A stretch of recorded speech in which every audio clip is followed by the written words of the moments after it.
Said, look, Carlos, this is the player I believe you would like to have him in the team, and please speak with Sir Alex, pay attention on him and let me know. A few days after was a Belgrade derby, Red Star Partizan, and they sent chief scout to watch the game, whose opinion was also very positive. And then after a month or two, played friendly game in Paris against France, and he was marking Thierry Henry. Sir Alex Ferguson was on that game, and I remember that first in Paris we played three at the back. Sir Alex Ferguson couldn't see actually my potential and how good I am, especially because Man United always played four at the back, and he plays the way Man United play, always on a halfway line. And with Serbia Montenegro, I was playing very deep, and and he was not sure, and at the time he decided not to push for my transfer. Sir Alex came to the stadium. I met him for the first time, and his impressions were very positive, and I believe it will happen that time. He was not completely sure, despite that what he saw. I had a lot of interest from different clubs. First club came to buy me was Parma, and I signed pre-contract with them, and obviously club had issue with the money.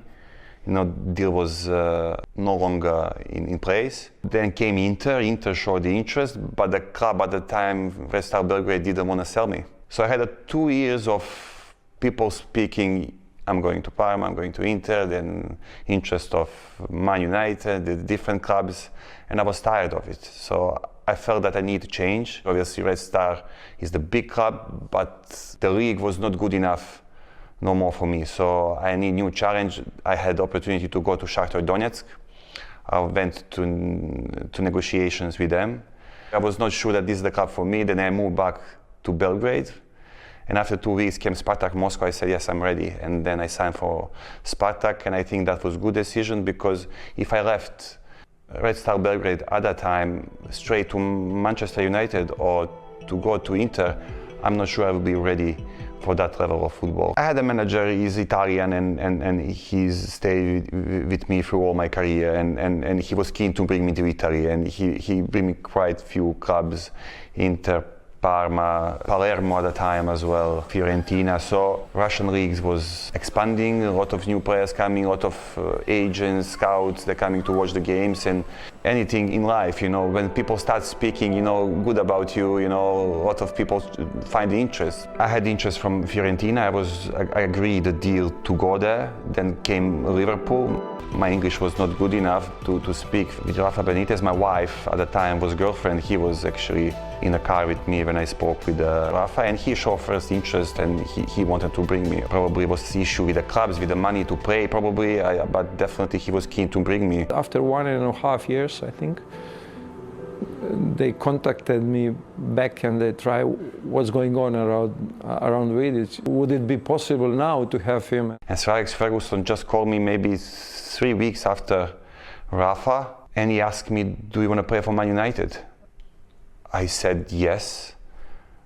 He said, just leave it to me. I came to his home, and Sir Alex told me, Budo, if there is any problem, just call me and give me Nemanja on phone. Nemanja was with his wife, and the story was nice, But first, when I told him, well, would you like to speak with Sir Alex? He said yes, but I'm not sure he was convinced that I will reach Sir Alex. Obviously, the deal was done very, very fast. Actually, it was done that fast that I didn't negotiate my contract. Actually, club, they agreed their actually fee. But when I came to United to negotiate my contract, I didn't know what they're going to get there. I realized at the time Man United have a scales in the contracts, but I had to come to second, but third, fourth, and then I got less than actually I had in Spartak Moscow. And it's not about the money, it was about playing for the club, playing for Sir Alex Ferguson. Flew over Milan, we had 2 flights, both together. I remember we landed, and obviously expecting that there will be club driver coming to pick you up and take you to hotel. And obviously we're coming out from airport building, and there was Alex Ferguson waiting for us. And that was a surprise. My English was not that good at the time. Obviously I said hi, and he said hi to me and Budo, and he took the bag from him and my bag and put it in the back of his truck. I say wow. This is definitely a good story when I go back home, So I was Ferguson taking my bag. We were so impressed what a normal person is, despite his size as a football manager, you know. That gesture and obviously coming to pick me up, you know, showing something as well, you know, that he's glad that I'm there, and he show as well that he's really, I would say, the human being, you know. And I've always said, I don't remember working as a pair. You've got to get this pair together and we've got to make them right. It was like, they go together. Sometimes I might be doing 2v2 or 2 defenders against 4 or 5 attackers, and I might be Vida 2 or 3 times, but then Wes, then PK, then back with Vida, and Silvestri, etc. But I didn't feel that it was like, we've got to get this partnership right. It kind of just, they put us together, and then I think we both smelt something. Mm-hmm. And then we became closer, and then that bond built on and off the pitch for me. How did you see? I think at the time, I don't know how it started, but I remember after a while, maybe 6 months, maybe pre-season, I don't know. I think we start talking a bit more. We start talking talking more on the pitch. Communicating more, you know. I ask him questions, what do you think in this situation, what's happening? And then, you know, it's become like natural, you know. I think I was very open towards Rio in terms of how I felt. I think Rio as well, you know, wanted to say how he feels in certain situations which happening during the game, during the training. And I think that's how grow our relationship. But obviously that didn't start straight away, but longer we play, I think we even in the first 2 years, I think we talked all the time in the trainings. If you remember the players, they're complaining, you know, saying like, you 2 guys, like stop talking. Yeah. You know, you remember? You remember that one? Yeah. But it was just on after pitch, in the gym, in the sauna. Yeah. I just loved that he loved to attack the ball. He wanted to attack the ball anyway. He didn't see an opponent, he just saw the ball. Serious. And he was aggressive like that. And even with the ball, Vida was better than what people talk about sometimes. People only talk about the aggression and how he's a warrior. He did that with Roy Keane. But with the ball, he was still very, very good. But also just being calm under pressure. I think I enjoyed that element of someone being calm next to me. I don't like emotional people around me on a football pitch. I don't like it in the big situations. You need calmness, and as aggressive as he was calm. Obviously, I think we complement each other in terms of the way we play, because I think Rio on the ball, he liked to play always. He was really fast, and most important, me as a defender, as a player, I played for many years. When you have someone next to you can trust. It's, you know, it doesn't matter what you do, you know that this guy is there. And Rio was that on the pitch, always honest, always there should be. And I think in terms of the quality, I think he has everything: speed, technique, in the air. I think only thing he didn't like to header the ball. He was great in the air, but didn't like headering the ball. Braids. He will do it. He will do it if he have to. Yeah. But he would rather to let ball go and take that ball than to header the ball. True. You're spending 2 hours in the hairdressers in Manchester and getting my hair done for 2 hours. I can't get it messed up, man. Take me to the Champions League finals, because it's the most successful period that Manchester United have ever had, getting to 3 Champions League finals in 4 seasons. Tell me the one we won that year against Chelsea. I felt like that was going to be the start of a dominant period, because it looked like the team was perfect to go on and continue to be successful. I think that since the first title we won, I think we are always competing for all trophies. Yeah. So I think we always looked like we can win, you know. We actually, at that final especially, we had a great team. We had a big squad. Ronaldo at that time was fantastic. Incredible. I felt that definitely that will be our year. But on that final, I didn't train for 2 weeks before the final. I don't know, do you know about that? No. I didn't train. I had injury. I had my, obviously, back injury through all my career. Yeah. And normally when I have that issue, I have nerve going to my calf, and then I can run. So for 2 weeks I didn't train. Last training before Chelsea, and I felt like, no chance, I cannot really play. And then Gaffer coming to me and ask, Vida, how you feel? And I start to explain him that I'm not feeling well, you know, I'm feeling a bit. He said, you're playing tomorrow, and he left. And I said, wow, I didn't train for 2 weeks. I'm playing the Champions League final, and I'm playing against Drogba. And I said, I didn't feel really comfortable going on the pitch. Yeah. I didn't really believe that I can perform well.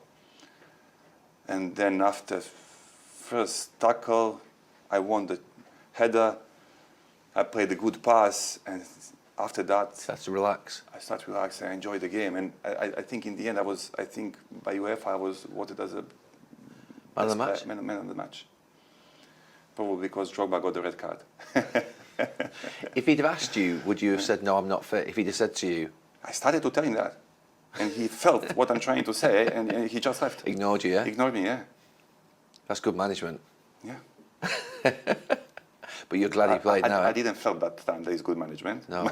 But in the end, he was right. But you had to play. I mean, I would imagine that would have been his view. You have to play. It's like... Yeah, I think he thought that against Drogba I can do well, and Yeah. I think for him it was important. Even if I get injured, he would take me out, after a few 15 minutes, 15 minutes, yeah. So I think he wanted me to try and see how it goes. So that's why probably he saved me, in those 2 weeks. He didn't want me to train at all. He just gave me to train on the bike, and he waited that last session to see can I play. And then go to the year after, we're playing Barcelona, and talk about the first 10, 15 minutes, because I thought we were going to win that game in the first 10, 15 minutes, the way it started. How did that game evolve for you? Because we'd played against Barcelona the previous season, where Messi had been against Patrice, but then Messi changes position and then goes as like a centre-forward, but not a centre-forward, almost in that position. I think that's the time when Barcelona changed, when Messi went to play as a striker. He's great at picking these pockets between the midfielders and defenders. Was it a big problem for you in Rio, do you think, in that game? Yeah, because they will dominate the game, they have time on the ball, and then you have two wingers which they're running behind, and normally as a defender, if you pick the wrong moment to go high on the pitch, you open big space for Patrice to defend. Yeah. Or on the other side it was, I think, Shazy was it, yeah. Yeah, in Rome, if you speak about Rome. Yeah. So actually, it will be difficult for them. So what we try to do to pick the right moment, but it's difficult when they have control of the game. But you felt confident? Yeah, we felt comfortable, especially seeing that Toure and Piqué playing two centre defenders. And they had injuries with Iniesta. Yeah, Puyol was playing right back. And I think the left back was Silvinho, and he was 36 at the time. Yeah. And we felt like we can win this, yeah. We started well. We had 2 chances. Yeah. And then they scored a goal, and obviously that's the different game, especially at the time. They controlled the ball, and it was really difficult to play that game, especially after they scored the goal. That team then goes on to become one of the greatest teams in history of football, which it obviously was. I think that was the time when they really had a good season, and I remember that I think the best way to play against Barcelona was to go deep. I felt, because I thought we can hurt them on counter-attack, especially... Yeah. We'd done that the year before. Yeah. But I think at that time, you remember in the media was talking, who is the greatest team, Man United or Barcelona? And there was the stories going in the media, how Manchester United going to play? Are we going to play defensively, or are we going to play attacking football? Because at the time, I think everyone was bored looking the games when Barcelona would dominate and everyone was sitting behind. Sir Alex Ferguson, his mentality and what his ideology of his football was always attacking football. Yeah. And I think he said, if I look at the players 1 against 1, I think we are a better team. That's how he felt. Yeah. He always felt like that. Yeah. And I think if we scored a goal, probably it would be a different game, but we didn't score the goal. Yeah. But I felt that if we played deeper a bit, I felt that maybe we can hurt them more. Yeah. And then that second final against Barcelona, that was more difficult, wasn't it? That was a tough game. Yeah. Half time was 1-1. And then second half, obviously, they dominated the game and they won. So, to be fair, the both finals, they deserve to win. They're the better team. But I felt still that we could do better, in terms of certain things. But credit to them.